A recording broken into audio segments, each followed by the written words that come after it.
बिहार में महागठबंधन के मंच से अखिलेश यादव ने इंडिया अलायंस के लिए जीत का नया नारा दिया, अवध टू मगध।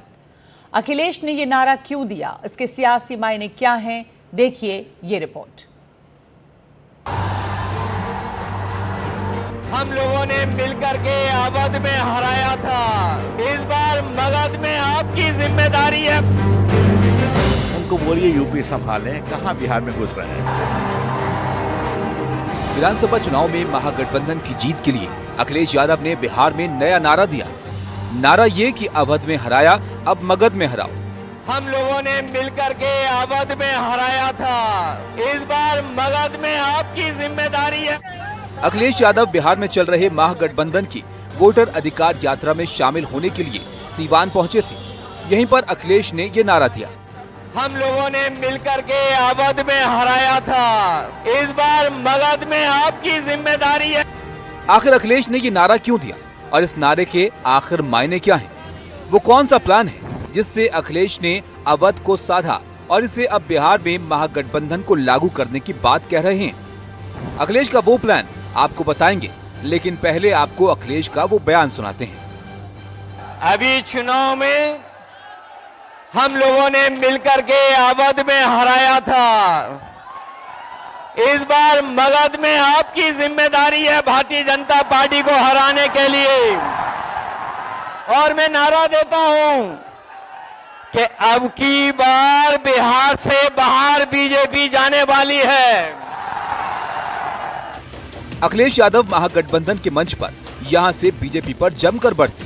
बीजेपी ने अखिलेश पर क्या कुछ कहा वो भी सुनाएंगे, लेकिन पहले आपको उस अवध का रिजल्ट बताते हैं जिसका जिक्र अखिलेश ने अपने भाषण में किया है। यूपी के अवध में लोकसभा की कुल 17 सीटें। 2024 के लोकसभा चुनाव में बीजेपी यहां केवल 7 सीटें ही जीत पाई थी, जबकि इंडिया अलायंस ने यहां 10 सीटों पर जीत दर्ज की थी। इसमें सपा को 6 तो कांग्रेस को 4 सीटें मिली थी। अखिलेश ने अवध को साधने का जो प्लान बनाया था वो पूरी तरह से हिट रहा। अब यही प्लान मगध को साधने के लिए है। अब आपको अखिलेश का अवध प्लान बताते हैं। अखिलेश ने बीजेपी के हिंदुत्व कार्ड के खिलाफ जातियों का कार्ड खेला। पीडीए यानी पिछड़ा, दलित और अल्पसंख्यकों पर फोकस किया। टिकट बंटवारे में नया प्रयोग किया। अयोध्या जैसी सीट पर दलित प्रत्याशी उतारे। संविधान का मुद्दा लगातार उठाते रहे, जिससे दलित वोटर्स बीएसपी और बीजेपी से छिटककर इंडिया अलायंस से जुड़ गए। अखिलेश का यही प्लान बिहार के लिए है। आगे बढ़े उससे पहले आपको दिखाते हैं 2024 के लोकसभा चुनाव और 2020 के विधानसभा चुनाव में मगध में एनडीए और महागठबंधन का प्रदर्शन कैसा रहा था।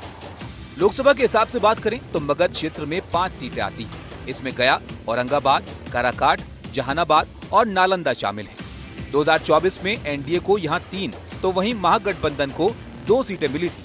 मुकाबले में एनडीए 3-2 से भारी रहा। विधानसभा के हिसाब से बात करें तो मगध में कुल 47 सीटें आती हैं, जिसमें 2020 में एनडीए को 17 तो वहीं महागठबंधन को 30 सीटों पर जीत हासिल हुई थी।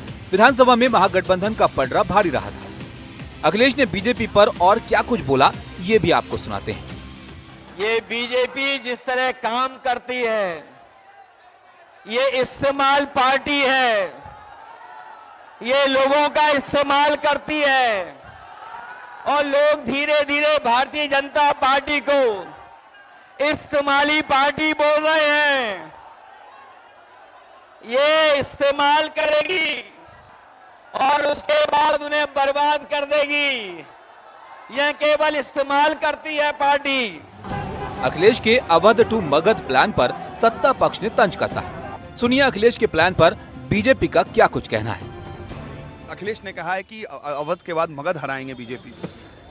उनको बोलिए यूपी संभालें, कहां बिहार में घुस रहे हैं। अखिलेश के बयान पर बीजेपी ने जो तंज कसा उसको लेकर आरजेडी का क्या कुछ कहना है ये भी आपको सुनाते हैं। हमारा आकलन तो सारे बिहार के लिए है, लेकिन तुकबंदी मिलानी थी उनको अवध। अवध तो पूरे प्रदेश का हो गया सिंबॉलिक रूप में जब अवध कहा तो अवध एक स्थान है, मगध भी एक स्थान है बिहार में रीजन के हिसाब से।